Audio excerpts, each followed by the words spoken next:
So hello everyone, welcome to my YouTube channel Sarmika classes. तो आज हम लोग डिस्कस करने जा रहे हैं वेल्डिंग में यूज होने वाले कंज्यूमेबल आइटम के बारे में, जिसमें कि हमारा इम्पॉर्टेंट कंज्यूमेबल आइटम है filler rod, flux and electrode. ठीक है, तो ये जो हमारा फिलर रड है, ठीक है, फ्लक्स एंड इलेक्ट्रोड, ये तीन आइटम एक्चुअल में जो कंज्यूम होते हैं, ठीक है, वो है फिलर रड। हमारा क्या होता है, ये हमारा फिल करता है वेल्डिंग गैप को। ठीक है, यहाँ से आप देख सकते हैं ये हमारा दो मेटल है, पेरेंट मेटल है। पहला मेटल हमारा ये हो गया, this is first parent metal है, this is second parent metal. अब इस दोनों को हमें ज्वाइंट करना है ना। तो ज्वाइंट करने के लिए हम लोग क्या करते हैं, दोनों को पास में लाते हैं। और कई बार अगर मेटल मटेरियल का थिकनेस ज़्यादा होता है तो हम लोग क्या करते हैं, एज प्रिपरेशन भी करते हैं। जैसा कि यहाँ पे आपको दिख रहा होगा, इसको बोलते हैं हम लोग सिंगल भी जो बट ज्वाइंट हो रहा है यहाँ पे। और यहाँ पे इस एज प्रिपरेशन को बोलते हैं सिंगल भी एज प्रिपरेशन, है ना। यहाँ से अगर डबल भी होता है तो यहाँ पे इधर से नीचे भी, यानी कि इसके नीचे में भी हमारा जो है भी ज्वाइंट भी टाइप का एज प्रिपरेशन होता है। बट यहाँ पे हमने सिंगल का ही दिखाया। अब यहाँ पे फिलर रड कहाँ पे यूज हो रहा है, तो आपको दिख रहा होगा ये जो है हमारा रेड कलर में, दिस इज फिलर रड। ये क्या होता है, मेल्ट होता है और मेल्ट होकर डिपोजिट होता है ना। ये एक ड्रॉपलेट के फॉर्म में यहाँ पे डिपोजिट होता है। ठीक है, और यही ड्रॉपलेट जो है हमारा इधर से सॉलिडिफाई होते हुए आगे बढ़ा है। इधर से हम लोग स्टार्ट किए थे, यानी कि किधर जा रहे हैं हम लोग, और यहाँ से देखें तो लेफ्ट हैंड साइड से राइट हैंड साइड जा रहे हैं, है ना। तो इसको हम लोग बोलेंगे राइट वार्ड वेल्डिंग। ठीक है, तो यहाँ पे क्या हो रहा है, हमारा फिलर मेटल मेल्ट हो रहा है। कैसे मेल्ट हो रहा है, तो यहाँ पे इलेक्ट्रिक आर्क उत्पन्न हो रहा है। कैसे उत्पन्न हो रहा है, पावर सोर्स के थ्रू। यहाँ पे हमारा पावर सोर्स है, जिससे कि एक वायर देखते हैं इलेक्ट्रोड्स में गया है, ठीक है, यहाँ से। और यहाँ पे नॉन कंज्यूमेबल इलेक्ट्रोड है, ठीक है, और एक्स्ट्रा फिलर मेटल दिया गया है इसको डिपोजिट होने के लिए। ठीक है, और इसको सील्ड करने के लिए हम लोग ने क्या किया है, इनर्ट गैस का यूज किया है ना। गैस सिलेंडर से जो है यहाँ से इनर्ट गैस जा रहा है। अब इसी इनर्ट गैस का क्या फंक्शन है, मैंने पहले भी डिस्कस किया था, है ना, कि ये क्या करता है, एक तरह से प्रोटेक्टिव इन्वायरमेंट प्रोवाइड करता है इस मोल्टेन मेटल को, ताकि जो हमारा एयर में मॉलिक्यूल्स, जो एयर में ऑक्सीजन है, वो इसके साथ रिएक्ट ना करे, इसके साथ ऑक्सीडेशन ना करे, और ताकि यहाँ पे ऑक्साइड का फॉर्मेशन ना हो। ठीक है, यानी कि गैस वगैरह कुछ यहाँ पे नहीं हो, ताकि हमारा जो है ये मोल्ड मेटल बिल्कुल स्मूथ हो, वेल डिफेक्टिव हो, है ना। इसलिए हम लोग क्या करते हैं, यहाँ पे सील्डिंग करते हैं। जो ब्लैक कलर में आपको दिख रहा होगा, ये हमारा क्या है, इनर्ट गैस है। ठीक है, ये और ये ड्रॉपलेट है, ये ड्रॉपलेट जो है इसको हम लोग बोलते हैं मोल्टेन मेटल, है ना। जब हमारा ये पिघला हुआ है, तो जब ये डिपोजिट होता है तो कुछ देर के बाद क्या होता है, हमारा ये ठंडा हो जाता है। तो जब ये ठंडा हो गया तो इसको हम लोग बोलेंगे वेल्ड बेड। ठीक है, तो ये हमारा पूरा वेल्डिंग का प्रोसेस है, जिसमें हमारा फिलर रड का यूज होता है। तो फिलर रड क्या है, फिलर रड या फिलर मटेरियल क्या है हमारा, ये एक फिलिंग मटेरियल है जो फिल करता है गैप को, है ना। जो ज्वाइंट के बीच में दो मेटल के ज्वाइंट के बीच में जो फुलफिल कर रहा है गैप को, उसको हम लोग बोलते हैं फिलर मेटल, है ना। यहाँ से तो आप देखते हैं, हम लोग इसको पूरे डिटेल्स में डिस्कस करेंगे। और मेरा ये दावा तो नहीं कर सकता हूँ, बट उम्मीद कर सकता हूँ कि इतना डिटेल्स में आपको यूट्यूब पे इसके बारे में जानकारी नहीं मिलेगी, है ना। तो यहाँ पे आप ध्यान से देखिएगा, इसको पूरे वीडियो तक बने रहिए। आपको बेस्ट कंटेंट जो है यहाँ से आपको अवेलेबल हो जाएगा, कहीं दूसरी जगह जाने की जरूरत नहीं है। ठीक है, तो टाइप्स ऑफ फिलर रड क्या होता है। फिलर रड हमें समझ में आ गया कि ये क्या है, एक फिलिंग मटेरियल है, जिसके हम लोग यूज करते हैं मोल्टेन मेटल, इसको पिघला के जो है इसके ज्वाइंट के बीच में गैप को फिल करने के लिए यूज किया जाता है ना।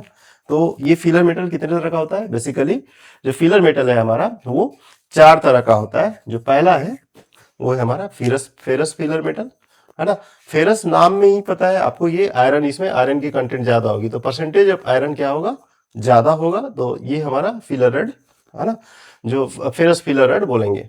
तो इसमें आयरन जो बेस मेटल है वो हमारा जो आयरन होगा, फास्फोरस, सिलिकॉन एंड सल्फर, है ना। आयरन के अलावा फास्फोरस, सिलिकॉन और सल्फर भी हम लोग ऐड करते हैं, ताकि जो हमारा metallurgical as well physical property improve हो, है ना। Metallurgical properties, heat affected zone जो है वो कम से कम हो, है ना। स्ट्रेस कंसंट्रेशन इसमें जो है कम से कम हो, तो इसको हम लोग मेटलर्जिकल प्रॉपर्टी करते हैं। फिजिकल प्रॉपर्टी में क्या क्या आएगा, डक्टिलिटी, स्ट्रेंथ, हार्डनेस, ये सारी चीजों को हम लोग इंप्रूव कराने के लिए जो है एक्स्ट्रा मटेरियल यूज करते हैं, है ना।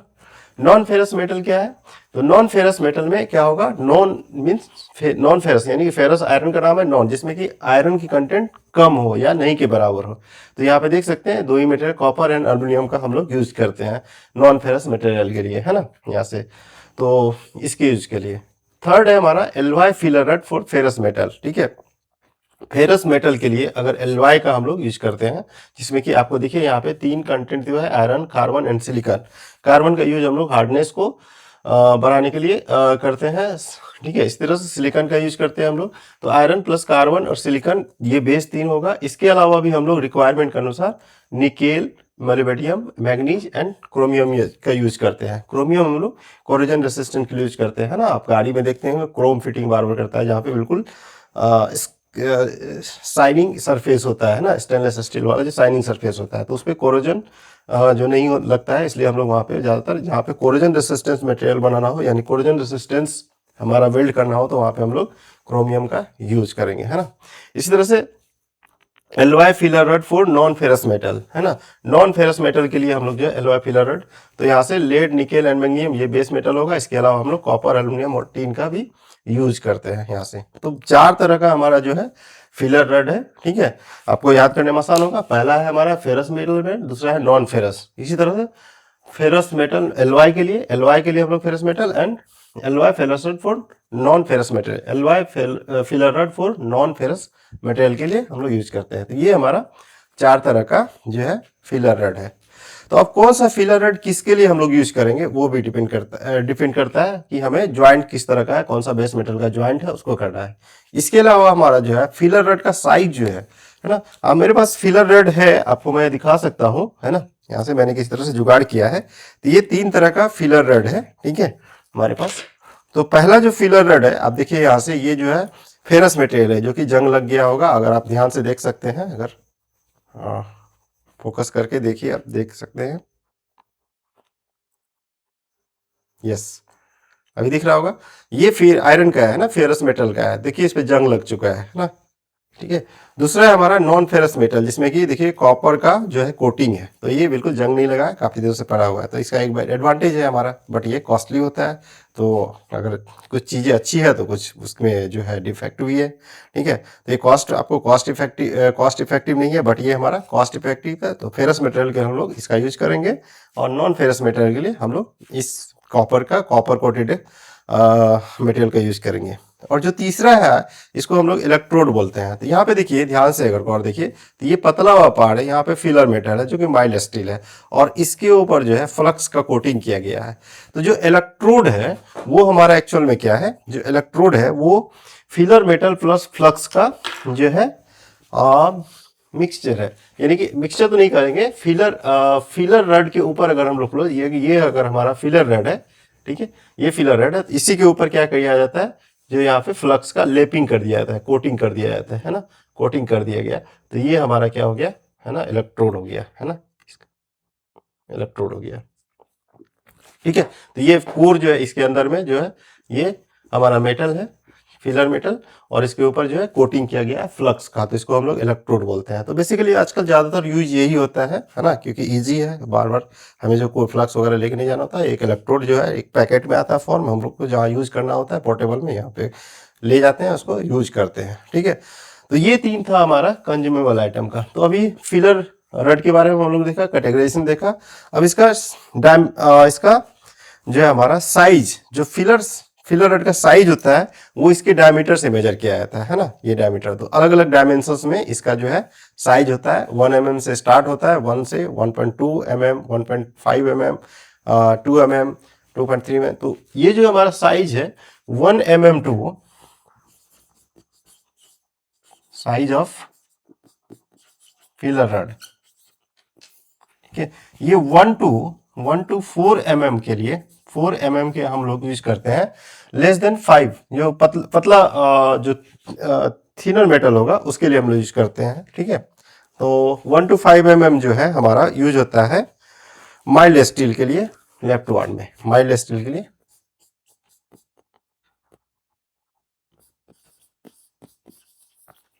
और 5 to 6 mm या 4 to 6 mm बोले अगर हम लोग, 4 to 6 mm, तो ये कास्ट आयरन के लिए यूज करते हैं, है ना। और ग्रेटर देन कास्ट आयरन के लिए, सॉरी,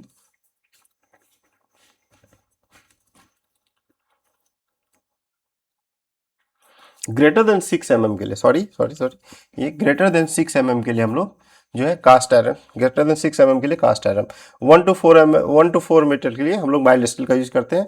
और इसमें दो तरह का होता है, लेफ्ट वार्ड वेल्डिंग और राइट वार्ड वेल्डिंग। तो 1 to 4 mm के लिए हम लोग यूज करते हैं लेफ्ट वार्ड वेल्डिंग में लेफ्ट वार्ड वेल्डिंग में, और 4 to 5 mm के लिए हम लोग यूज करते हैं राइट वार्ड वेल्डिंग में। अभी हम लोग देखें, जैसे बताए थे आपको कि लेफ्ट वार्ड वेल्डिंग में क्या हुआ, अगर हम लोग लेफ्ट टू राइट जा रहे हैं तो इसको बोलेंगे राइट वार्ड वेल्डिंग, और अगर हम लोग लेफ्ट राइट टू लेफ्ट जा रहे हैं, राइट टू लेफ्ट जा रहे हैं तो इसको हम लोग बोलेंगे लेफ्ट वार्ड वेल्डिंग। तो जो वेल्डिंग हमारा होता है, तो आप समझिए कि ये इलेक्ट्रोड हो गया और फिलर रड, ये इलेक्ट्रोड यहाँ से जुड़ा रहेगा और यहाँ से फिलर रड। एक्चुअल में जहाँ पे फिलर रड होगा तो वहाँ पे हम लोग कंज्यूमर आइटम का यूज नहीं करते हैं, कंज्यूमर आइटम ये हो जाएगा, तो इस तरह से किया जाता है ना। तो अब देखिए यहाँ से अगर इस तरह से हम लोग वेल्डिंग करते हुए जा रहे हैं तो क्या हो रहा है, लेफ्ट टू राइट जा रहे हैं, है ना। यानी कि यहाँ से स्टार्ट किए और वेल्डिंग करते हुए आगे बढ़ रहे हैं, तो ये क्या हो गया, राइट वार्ड वेल्डिंग। और अगर इधर से स्टार्ट किए और इधर आ रहे हैं तो क्या हो जाएगा, ये लेफ्ट वार्ड वेल्डिंग। तो लेफ्ट वार्ड वेल्डिंग के लिए हम लोग जो है 1 to 4 mm के लिए लेफ्ट वार्ड वेल्डिंग का 1 to 4 mm फिलर मेटल के साइज के लिए हम लोग लेफ्ट वार्ड करते हैं, और 4 to 6 mm के लिए राइट वार्ड के लिए, और ग्रेटर देन 6 mm के लिए आप लेफ्ट वार्ड कीजिए एक बार, लेकिन ये कास्ट आयरन के लिए यूज किया जाता है। ठीक है, तो ये साइज है, साइज ऑफ इलेक्ट्रोड है। ठीक है, अब हमारा केयर ऑफ इलेक्ट्रोड होता है ना, इसको ध्यान से रखना भी पड़ता है केयर ऑफ इलेक्ट्रोड को। तो पहला चीज तो है हमारा कि इसको आपको ड्राई एंड क्लीन स्पेस में रखना पड़ेगा। ठीक है, अगर ड्राई एंड क्लीन स्पेस में आप नहीं रखेंगे तो इसमें क्या होगा, जंग लगेगा, है ना। मॉइस्चर कंटेंट कारण आप देख सकते हैं कि इस वाले मेटल में जो है मॉइस्चर कंटेंट कारण क्या हो गया, इसमें फिलर मेटेरियल में हमारा जंग लग चुका है, यानी कि ये ऑक्सीडेशन हो चुका है इसका। ठीक है, तो ये क्या होगा, डिफेक्ट करेगा, है ना। दूसरा चीज है हमारा, इसको ड्राई एंड क्लीन में, प्लस हमारा क्या है, इसको जो है बिल्कुल सीधा अवस्था में रखना चाहिए। तीसरा चीज है कि ये सारे मेटल को, सारे फिलर मेटल को एक साथ नहीं रखना है, इससे कंफ्यूजिंग होती है। तो अलग अलग फिलर मेटल का साइज के अनुसार हमको इसको रखना होता है। ठीक है, नेक्स्ट है हमेशा इसका, ठीक है, इसको जब हम लोग यूज करेंगे तो मॉइस्चर कंटेंट से बचने के लिए हम लोग क्या करेंगे, इसको सिलिका जेल का यूज करेंगे। तो इस तरह से हमारा क्या होता है, ये मॉइस्चर जो है, मॉइस्चर कंटेंट जो होता है सिलिका जेल एब्जॉर्ब कर लेता है, जिसके कारण उसमें मॉइस्चर कंटेंट नहीं होगा, तो इसमें क्या होगा, ऑक्सीडेशन का फॉर्मेशन नहीं होगा, तो जंग नहीं लगेगा। तो ये इंपॉर्टेंट हमारा केयर है। ठीक है, यहाँ से, ठीक है।